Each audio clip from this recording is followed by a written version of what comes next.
In a world where the password died years ago and MFA was supposed to save us, one adversary decided to make identity itself the attack surface. Scattered Spider doesn't break in through firewalls, it walks through the front door, wearing your badge, using your voice, and holding your credentials.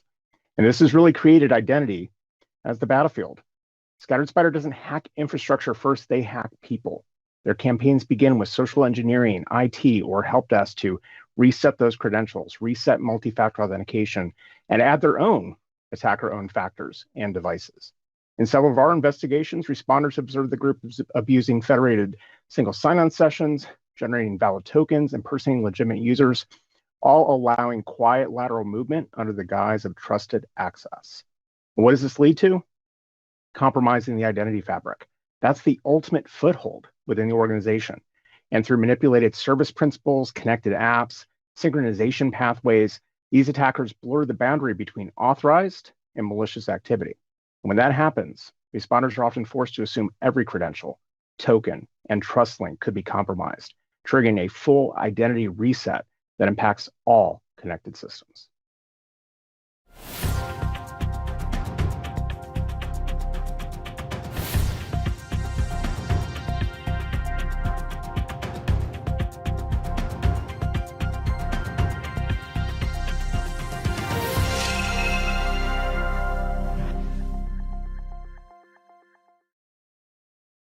Hello, everyone, and welcome to this month's Industry Insights. I'm your host, as always, Leah Trushanecki, and I'm joined today by a very good friend of the show, Mr. Lynch Tips himself. Good gravy. I almost landed that. Mr. Brad Lynch, thank you so much for joining us. Yeah, thank you so much for having me. Happy to be here.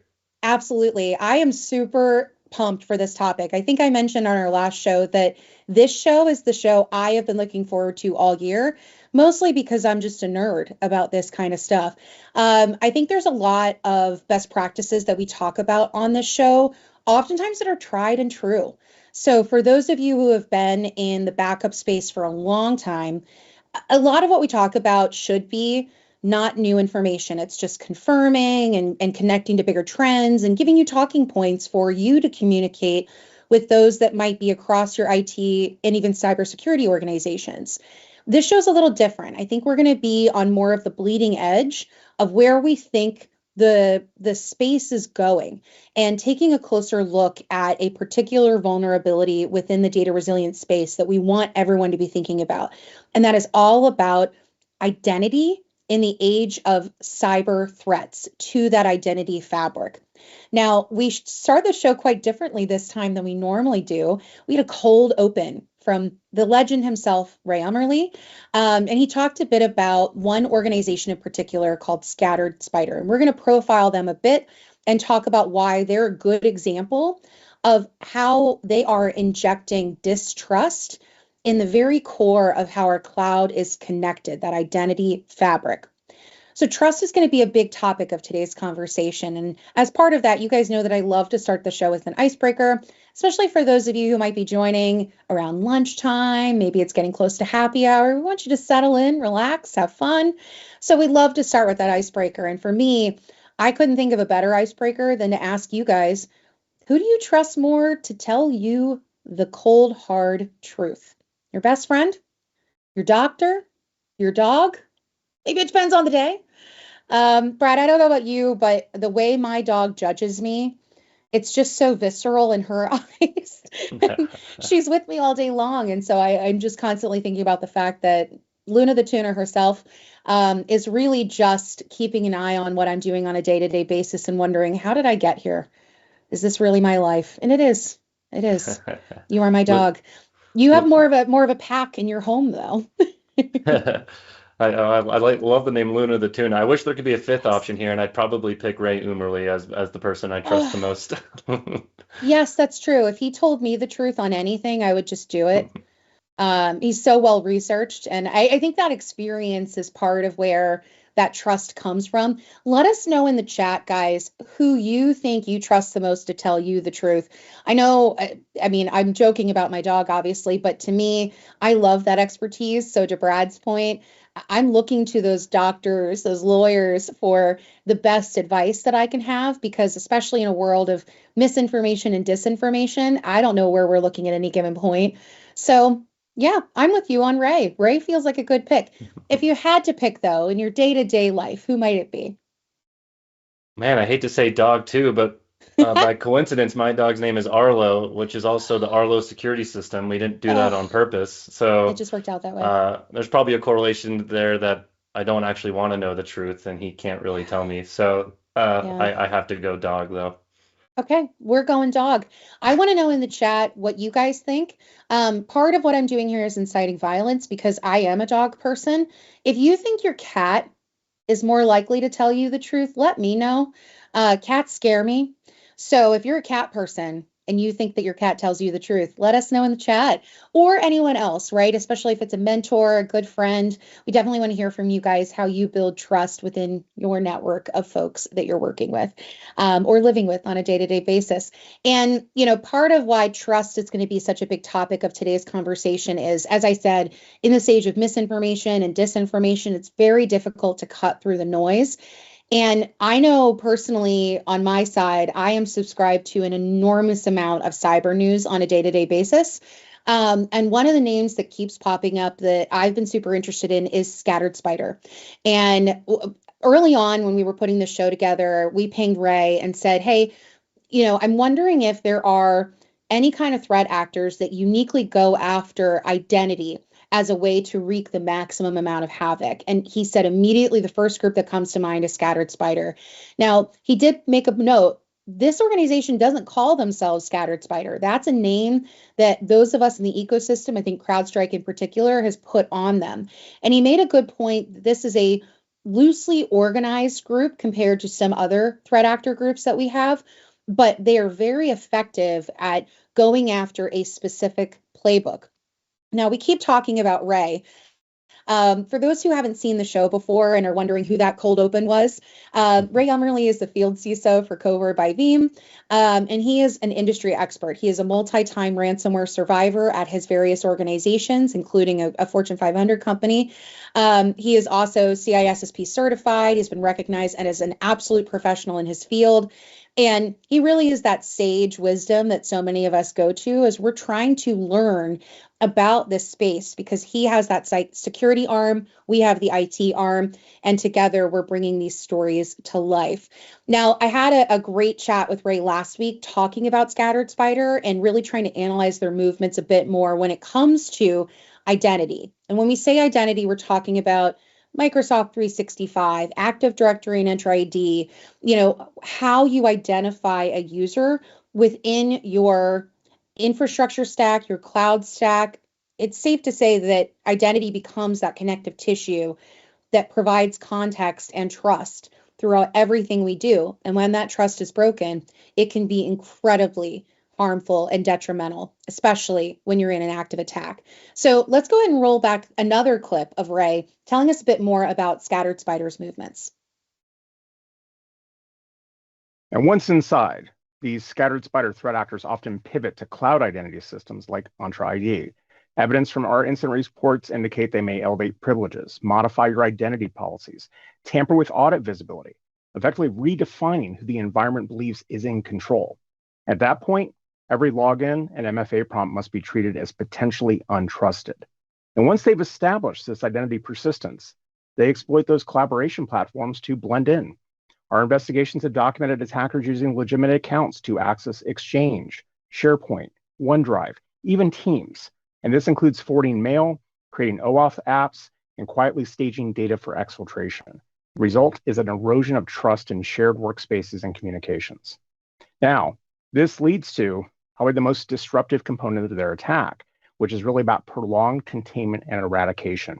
In order to sever command and control, rebuild assurance, remove this entrenched adversary, organizations frequently must segment networks, rotate every privileged and service account, and reissue credentials from a clean root. These deliberate, time-consuming steps can extend recovery timelines days, weeks, or even longer, but they're essential to restoring confidence in our identity-driven systems. And Scattered Spider really proves that when identity itself becomes the battleground, Recovery isn't about decrypting files, it's about rebuilding trust. And until an identity layer is reestablished and verified, no other layer can be considered secure. As you saw, great chat with Ray. He is just a wealth of knowledge, and hopefully we're going to expand on some of the things that he talked about here, because Brad and I are in particular, as I said, we are IT department geeks. We are the ones who think about, okay, bad actor did X, Y, and Z. Now what? So we're going to cover a lot of those actionable insights in the rest of our live stream today. But before I do that, I did just want to shout out a couple folks in the chat who let us know who they trust the most. Manoj in particular said best friend.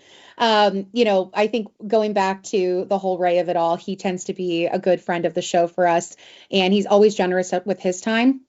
We will definitely be chatting with Ray after this show. So if you guys have questions for Ray, or if you have questions for me and Brad as we're going through this action plan, let us know in the chat. Whatever platform you're tuning in from, our production team is monitoring across all the different platforms. So we're happy to take questions, comments. You can drop us a joke, or again, you can incite violence if you really want to tell me that cats are better than dogs. So please let us know in the chat.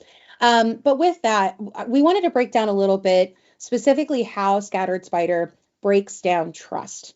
And a lot of what Ray talked about is kind of represented here. This idea that we have multiple SaaS apps that we are reliant on as many organizations.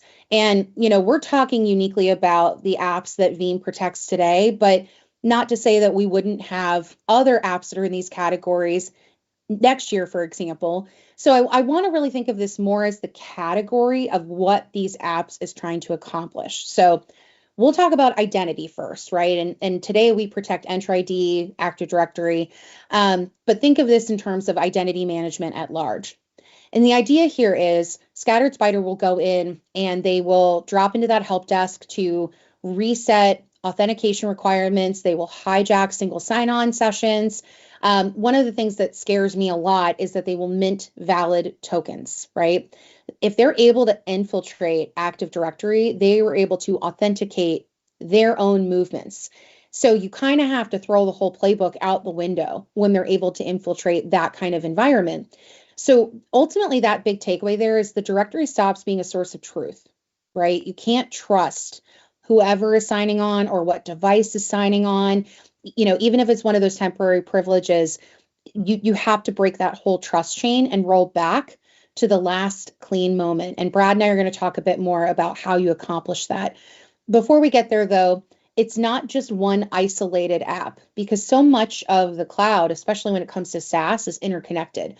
So you look at productivity apps like Microsoft 365, well, that's a very easy way for you to access critical information and ultimately do some pretty essential impersonations, right? They're able to leverage inboxes that they spin up and impersonate members of the company.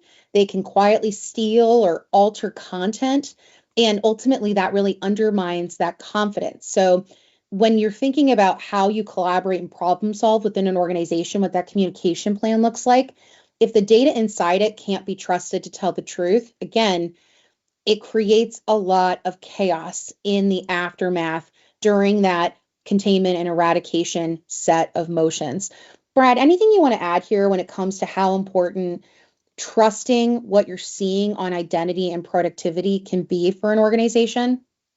Yeah, absolutely. I mean, I think what makes this so infuriating and difficult is the living off the land component, right? Trying to Yep. identify normal behavior from abnormal behavior when they're using the tools that, from an IT perspective, we use day in and day out. So how do you sniff that out? Once you sniff that out, how do you properly respond in a way that eradicates, that first contains the threat actor and eradicates the threat actor? And we're going to talk a little bit more about that. But that's where people get tripped up, because where they think they maybe saw a compromised account, they only focused Yep. on that, when really the only true way to build trust again within the identity is do a mass a mass rotation of keys and permissions across all identities, right? Which takes more time.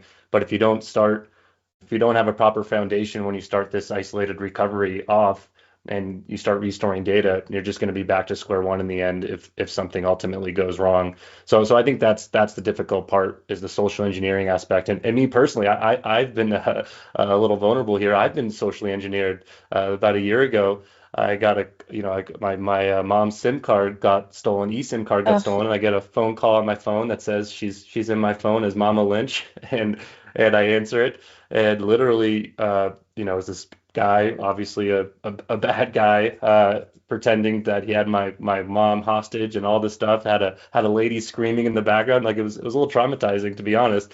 Once he told me his username to send money to, I became a little suspicious. I can't say his username because it's inappropriate for TV. But naturally. once he told me where to send money to, I was like, okay, something's not right here.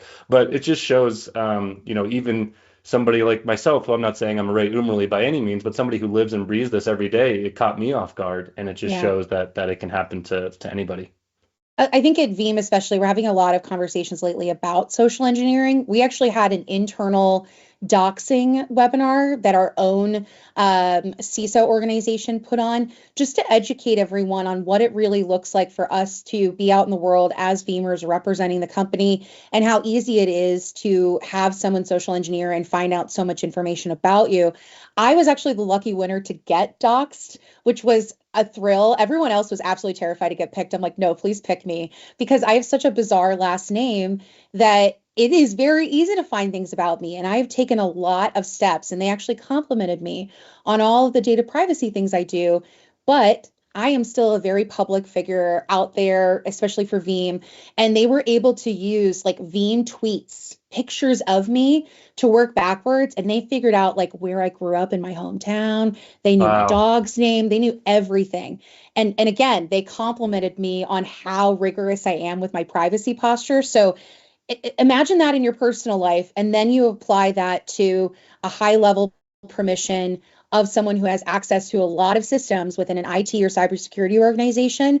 It can be game over. And I know, Brad, something you and I are going to talk about is that timeline of what it looks like to eradicate, contain, recover. And there's so much variability in how long it can take. As Brad said, you think you might be able to skip a couple of steps and restore that trust chain. But if you didn't think about something that could have happened, assuming breach, it's amazing how much you might have to unspool and how much longer it's going to take you. I would rather assume breach. I would rather assume the worst, but I also like a lot of true crime shows. I can't believe that happened to you, though. That is so scary. Yeah, it was. That's terrifying. Okay, well, let's maybe move on from specifically identity and authentication, talk about slightly less scary, but still very important things. Really thinking about that customer relationship, so CRMs, and then also your cloud, which is so much of, outside of the perimeter of an office, where Scattered Spider and other groups like them can really go after those kinds of attack vectors.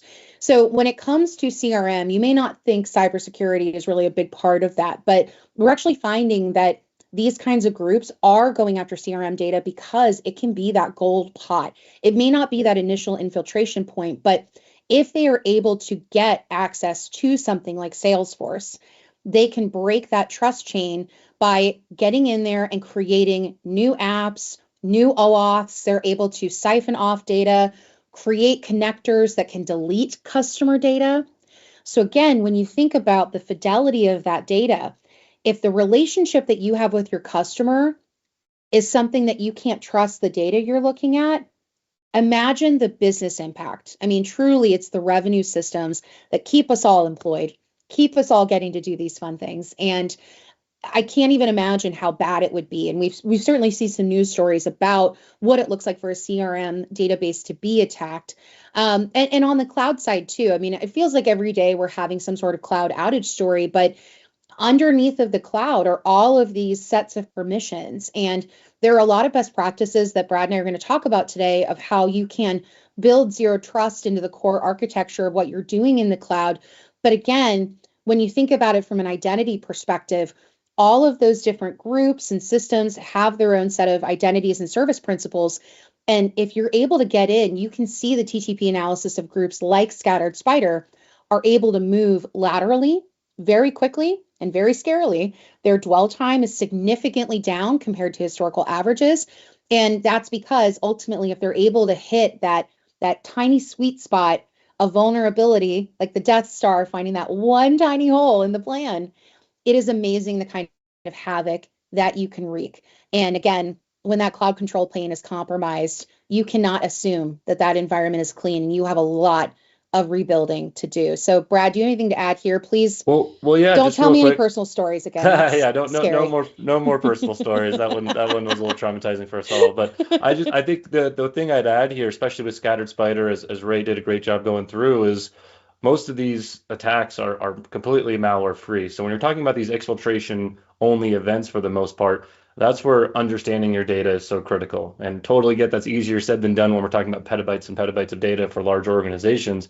But if you don't understand the data that you have to begin with and what data was impacted or potentially exfiltrated and stolen, then you're kind of operating from a place of no knowledge, right? And then Yeah, you have to assume that whatever was stolen was critical versus knowing whether it was critical or not. Because if they just stole, information that's not critical to the business or to your customers, then there's no reason to negotiate or right. interact with these threat actors. But if so you have to have that level of knowledge, and level of cleanliness in your data, right? Don't be Yep. storing data that's out there for years when maybe you don't need to have that data out there that long, which just leads to potentially getting compromised. And that's a whole other element of risk to the business that doesn't need to be introduced. Yeah, that rot data and that rot motion is so critical to figuring out where those vulnerabilities can be. I know we've been looking at a stat lately, and it's been duplicated across different organizations and vendors, that the number of organizations paying the ransom has gone down significantly. But of the organizations that have paid their ransom, the payments have been going up. So, Brad, to what you just said, I think the criticality of what we're talking about here, if that happens, if they're able to get into this, this is where the damage can really lie. And as I've said on other shows, it is our mission at Veeam to see that number of ransom payments go down significantly, because we don't want bad things to happen to good data. Now, a lot of what we talked about here might be new to you. I know for me and Brad, this was a big education for us. I'd heard of Scattered Spider. I'd thought about how cloud is interconnected. I've got some cloud certs to kind of make sense of this, but we really had to call Ray and figure out, like, what does this kind of attack vector look like? And it's been a very scary but very exciting education for a lot of us. So I want to hear from you guys in the chat. Before today, how familiar were you with this kind of identity to cloud kill chain? And again, we talked about Scattered Spider as an example, but they truly are just an example of this sort of attack pattern. So let us know in the chat, were you super familiar with this? Were you aware of it, but not really in depth? Was this the first time you'd heard it all explained to you before, especially by someone like Ray? Let us know in the chat where your level of familiarity was. And also, what we can do to help bring more of these stories to the fore. Because I know, Brad, you and me, we travel a lot, and it's like every day I'm sitting down and we're getting a new news alert of, today it was Cloudflare had a big Yeah. outage, and I couldn't get into my chat GPT, which was incredibly disruptive to my life. But Your I best think in friend. general he's my best friend. Yeah. But I think that and I definitely don't trust him. Sorry. No, you never trust GPT to be your real friend. um but I think that when we're traveling, we kind of have this great community opportunity to talk about stories like this. So let us know in the chat, how familiar were you? What can we do to help continue to educate you guys in our community? Because that community piece is so essential. Brad, anything to add before we kind of go into the clean recovery and how Veeam can help side of the story?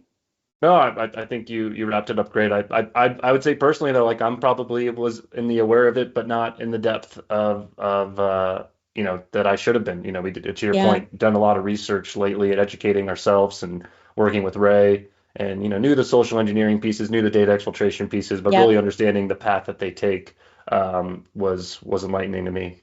Yeah, I think that trust piece is key. We're going to keep talking about trust throughout today's show.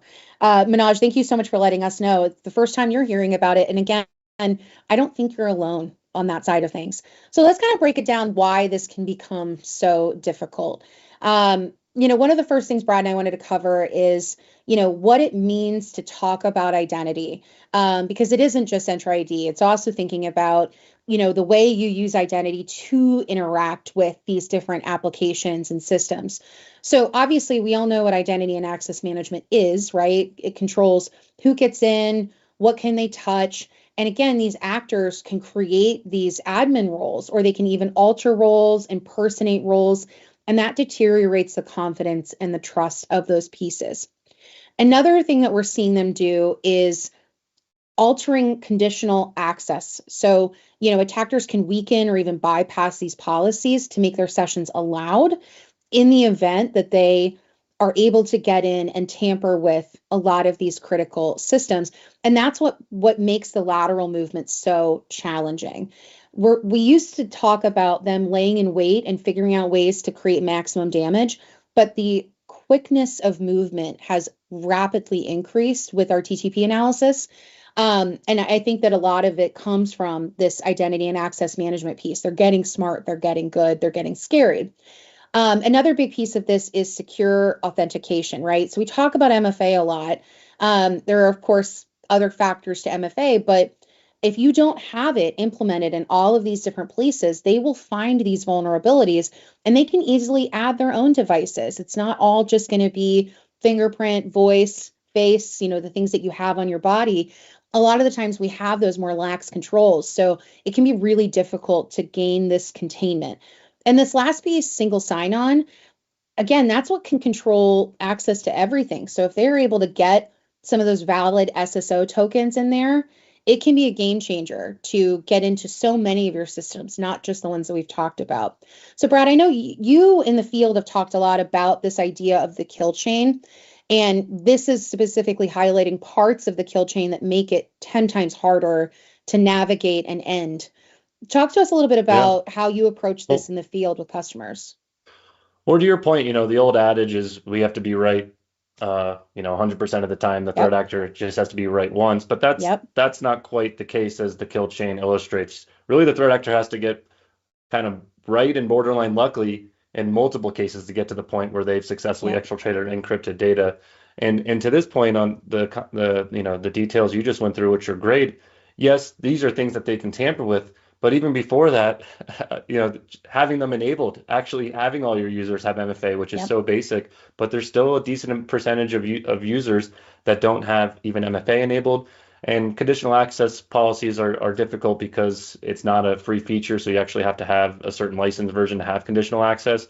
But I think Microsoft reports that the majority of identities don't have conditional access policies, right? And that's conditional access is so important because that's what says, hey, this user can only log in from North America, and during these times, there's all sorts of rules you can put together. And when you don't have that conditional access in place, it makes it very easy for, a threat actor in another country to compromise a user.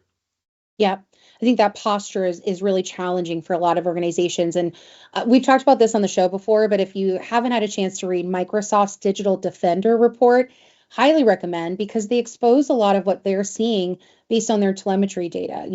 We're highlighting a lot of these apps. Of course, there's other apps in the market similar, but I think getting the visibility from Microsoft is so key because we're seeing exactly what these behavioral patterns look like. And simple things like saying, hey, it has to be from this certain country, it can't use X, Y, and Z.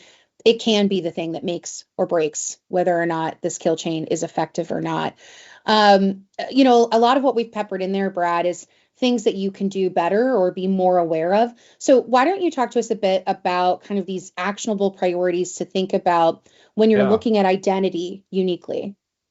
Yeah, there's a few things here. I thought it might be good to kind of break it out in these three sections. And the first piece just reinforces a lot of what you and Ray already did such a good job discussing with scattered spider and social engineering. Some other things to look out for in the latest identity landscape is these non-human identities, right? At this point, non-human identities, there's different reports out there from 80 to 1 to 144 to 1 in terms of non-human identities to human identities, right? These are AI agents, these are applications, these are service principals. So when these get compromised, it makes it all that much more difficult. And there was a recent attack. They said it was 100% based off AI. That wasn't quite true. It was like 80, 90% of a purely AI based attack with Anthropic cloud, right? Where they essentially were able to prompt it to pretend like they were good guys. They said, hey, we're good guys, we're pen testers, we're coming into this company to find their vulnerabilities, and they exploited that. And they were, they were actually bad guys, threat actors from China. So just a few things to understand from the latest threat landscape. Overprivileged guest users is one of the most common things also seen. And then in terms of just actions that you can take today, go into the middle part of this, right? We wanted to leave you with 3 things that you can do today, 3 and free. But the number one thing is Microsoft has a free zero trust assessment tool, right? This is something that you can run. It'll bubble up potential permissions that are identities that you have that are over permissive, NHI, non-human identity accounts that you have that are over privileged, accounts that you have that don't have conditional access policies or MFA, right? So this is a great free tool that every single person should run. There's no reason not to run this tool. And then lastly, having that centralized logging. It's going to be impossible to find this abnormal behavior if you don't have centralized logging that's doing analytics on the back end to identify normal from non-normal, especially in this living off the land world. And lastly, and we're going to probably double click on this a little bit more, is ensuring that you have something to roll back to, right? Understanding the policies in place for soft deletes, for hard deletes, for Entra ID and identity in general. Understanding that you're not just backing up the users, but the applications, the conditional access, population information, and then having a tested plan, right? So I think this is just a good way from a holistic perspective to kind of understand actions you can take today, protecting identity and kind of the latest behaviors these threat actors are taking. And that part I think is key, right? What are the latest behaviors and how can we build a posture that assumes breach for all of these things that can go bump in the night? And we'll keep assessing this. We'll keep talking about what's uniquely going on in the space of identity threats, but so much of what we do want to instill in the community is the hardcore basics. It is the things we've been talking about for years. So let's kind of flip, Brad, to how we want to approach this uniquely from a data resilience perspective. And I know that you had kind of talked about 3 key ways of thinking about it: protecting the data itself, critically thinking about identity management as it relates to your architecture of data resilience, and then ultimately that clean recovery process. And we'll talk a bit later about timelines of what it looks like to get attacked and then end at the finish line, so to speak.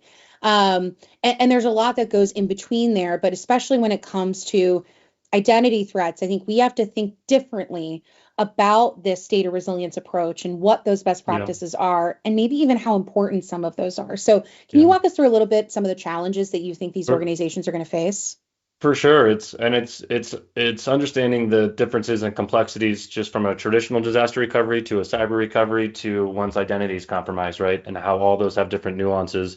And in my day-to-day talking with clients, prospects, especially, these are the common challenges that I see, especially from ones that have gone through a cyber incident. And kind of foundationally, it's the protection of the data, right? And what I really mean by that is, do you have an immutable backup? If you don't have an immutable backup, you're going to be in a tough situation because the forensics data is clear. These threat actors go after identity, as we've talked about, and they go after backups. Doesn't mean they're always successful, of course, but the forensics shows that they're going to at least try, and immutability is key. And then that misalignment between IT and security. And this is fascinating because I've seen everything from companies, Fortune 100 companies doing full reorgs where typical data backup admins now report to CISOs and their LinkedIn titles have changed to ransomware recovery engineers, to traditional completely siloed and there's no communication going on, which maybe in the traditional disaster recovery, that was okay. But in this evolved landscape of cyber recovery, identity recovery, things of that nature, these 2 organizations need to be as tightly aligned as possible. And I think we hit the identity pieces really well already in terms of understanding those challenges. And then the last is the clean recovery piece. And this is where a lot of those differences come in terms of if you haven't had an up-to-date testing plan and an incident response plan, in finding that last known clean good, restoring identity, containing and eradicating the threat actor before any data can really move. Otherwise, you're just potentially reinfecting the environment and going to have to start from scratch again. So these are just kind of the common challenges that I see. Isn't meant to scare people too much because we're going to go through, the solutions for it, particularly some things and capabilities within Veeam that help with this. And especially restoring that trust, right? Because it's not just with authentication, it's trusting the data, trusting the systems in a zero trust world, right? So how can we find that happy medium between those two concepts? I would really love to hear from the community, though. Which of these challenges feels like the biggest gap for your organization or for your customers today? Is it protecting the backups themselves? Like, has the organization not even thought about what it means to back up something like Entra ID? Is it managing identity sabotage itself? Is that a common threat vector that you guys are seeing? Is this about finding a clean recovery point? I hope that we've talked about immutable storage and some of the other things enough that that's not as big of a concern. But then again, it's a hope and a dream. I would love to hear from you guys. And then that other piece, that testing and planning piece, people and process continues to be something we talk about on the show. And I think keeping those plans current, but especially that piece at the end that you had, Brad, where it talked about irregular recovery challenges, I think that's almost becoming more important because I don't think 5 years ago we would have been even imagining the kind of threat landscape and the movements that these organizations are taking. So it's almost like, how can you prepare for the irregular? Because today it's identity, tomorrow it might be something else. So, Brad, when you're talking with organizations, where do you think they're seeing the biggest challenge? Yeah, it's kind of a combination of a few things here. I think at this point, most people know they need to protect the backups, have an Yeah, immutable backup, have a clean room. So I'm going to say most get that, but those middle two in particular, don't get me wrong, I see a lot of outdated DR and incident response plans, but those yeah, middle two is where I see people get tripped up. What's yeah. the plan in place to identify clean? What's the plan in place to restore identity from scratch if needed? I think there's a lot of gaps in terms of if you asked an organization today in a tabletop, I think people would kind of look at each other around the room and wait for somebody else to answer the question. I completely agree. Let us know in the chat what you think would be the hardest part for your organization or for the customers that you work with. I think, again, rising tide raises all ship here. We're trying to all stick together as a community because you know the least about whatever that next threat actor is going to be. They only have to be right once, as Brad said. We have to be right 100% of the time. So the more we can share together, hopefully the harder we make it for these threat actors. And, kind of bringing us to close to a close here with the show, one of the big things that Brad and I spent a lot of time talking about, even outside of the show, is just how long some of these steps can take in an actual cyber attack. So, Brad, why don't you talk to us a bit about this chart in Yeah. particular? Because I know you speak to this a lot about where we think is achievable and where Well, most organizations are.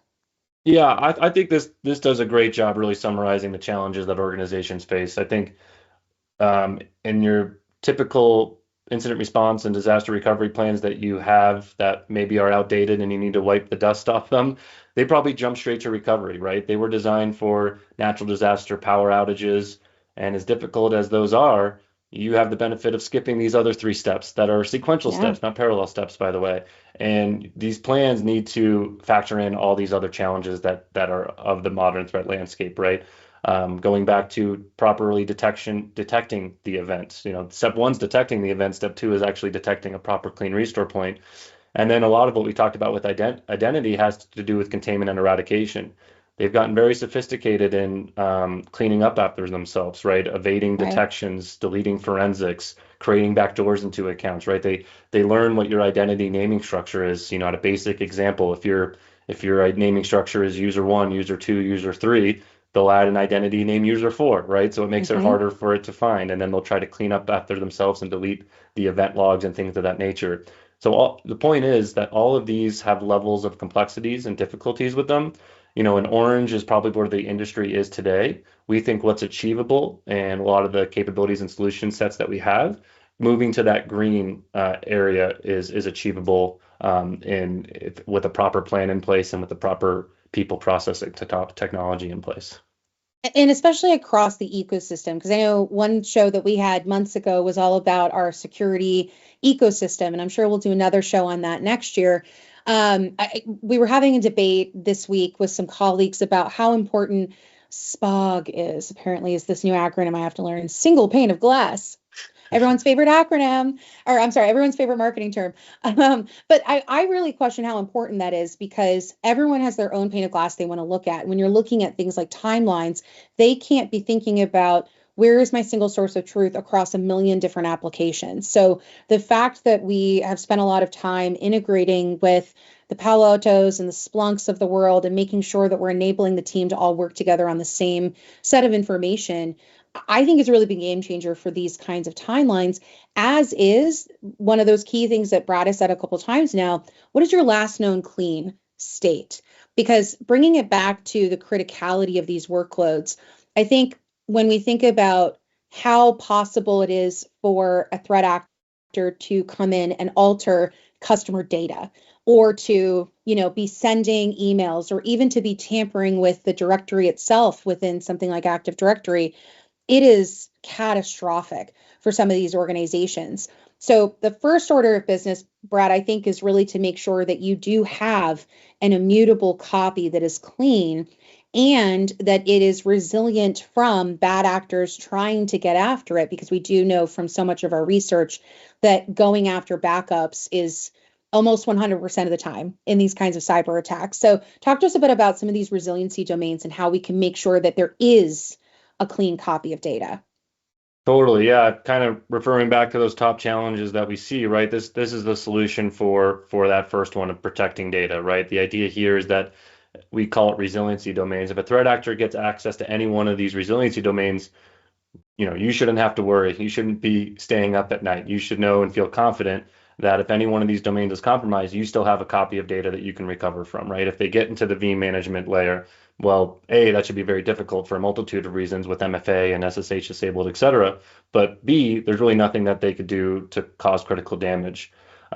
If they try to get into resiliency domain 2 or 3, right, these are immutable by default. These are encrypted by default, and certainly you can kind of DIY it, do it yourself. That's the power of Veeam's DNA and flexibility. But there's also the easy button, right, with the Veeam hardened repository and Veeam Vault, where data cannot be sent to these layers without being immutable or encrypted. The data would simply fail because that's the default requirement. So that's kind of level one of having this data protected.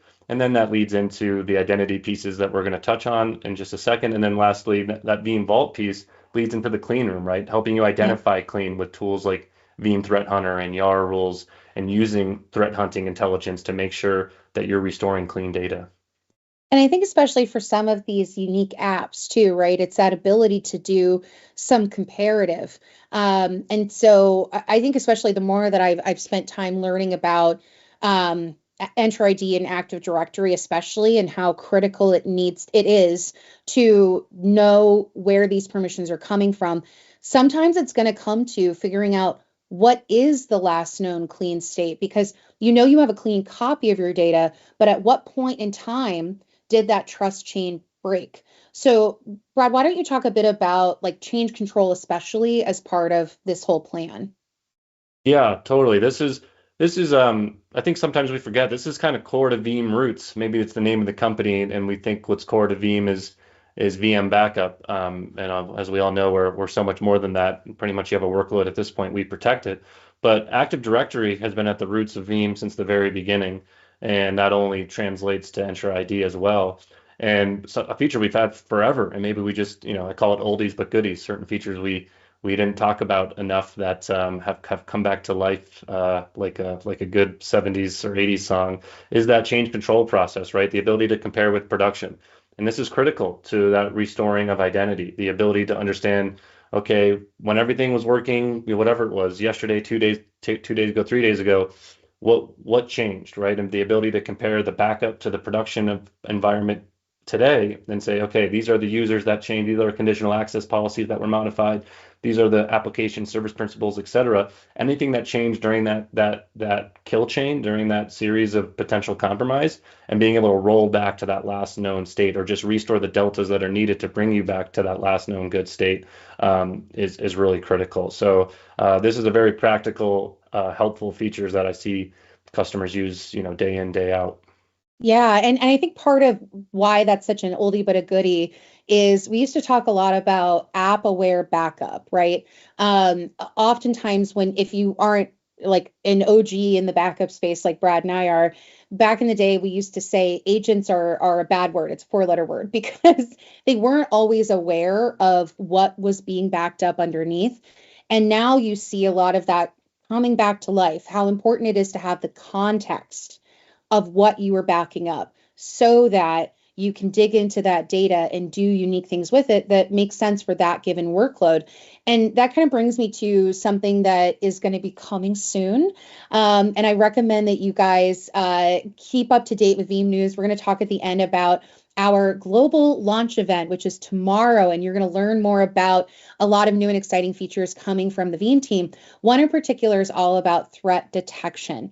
And it's this idea that all of these applications have unique constructs, unique context. And what these threat actors are doing, as we've said throughout the show, is changing pretty dramatically. And in particular, it's thinking critically about what that application does within the IT stack. Because of that, you can then see anomalous behavior that uniquely affects that particular application using that context. So if you are familiar with Veeam Data Platform and a lot of the threat detection functions that we have there, they're looking at things like, hey, was there a really big backup that happened, or did something get deleted that shouldn't have been? But now with this threat detection tool that Veeam is going to be bringing to these applications, we're starting with Microsoft 365, we're able to say, hey, it's bizarre to have a new user created. Hey, this is weird to see this particular thing happen to SharePoint or Teams. So we're going to be building in that context to this threat detection service. And the plan is to keep rolling in future applications as part of that. So hopefully we're going to continue to bring unique context and unique features to building back that trust chain that is so challenging. We're going to go ahead and wrap the show here. I want to leave everyone with some final thoughts. Where are you at in terms of thinking about your journey on immutable storage? Are you fully adopted? Are you actively expanding your coverage? Are you in the early stages? Brad, I know, coming up on tomorrow's show, which is our global launch event. It's happening tomorrow in Americas and EMEA, and it's on November 20th, so in 2 days, in the Asia Pacific region. But I know you in particular have a spot on that show, and you're talking about a bunch of things, including immutable storage. So where do you think folks are going to land here? Are they super far along in that journey? Is there a lot of room for improvement? Yeah, I think this kind of ties back to that IT misalignment piece from security to IT. I've sat down and done what we call data resiliency and maturity model assessments with different stakeholders and companies. And pretty much every single time, security thinks everything's immutable. And then you kind of go through that conversation and discussion, and they're like, well, these workloads are immutable, but technically these workloads aren't, and blah, blah, blah. And it turns into a whole, 30, 60-minute back and forth. But I think it's I wouldn't say it's fully adopted. I think there's people who thinks it's fully adopted, especially as you get kind of above the power line and executives and leaders who kind of just make that assumption, but you kind of get into the details and it might not be the case. And I think that visibility piece is key too, right? Of making sure that everyone's singing from the same book, they're looking at the same set of metrics. And I know the Veeam team has a lot more to come on that front. So as we've said a couple times, we would love to see you guys all on our global launch event tomorrow. It's a virtual event, it's free to join. And there's going to be some incredible sessions, including some features of yours truly, Brad Lynch. But with that, thank you so much for joining our show here today on Industry Insights. We will be back next month with another amazing topic all about modern applications. So thinking more about 2026 and the year ahead. Thank you all so much for joining us. Please reach out to us if you have questions, comments, if you just want to give us a shout out, let us know. Otherwise, we will see you guys on the next live stream.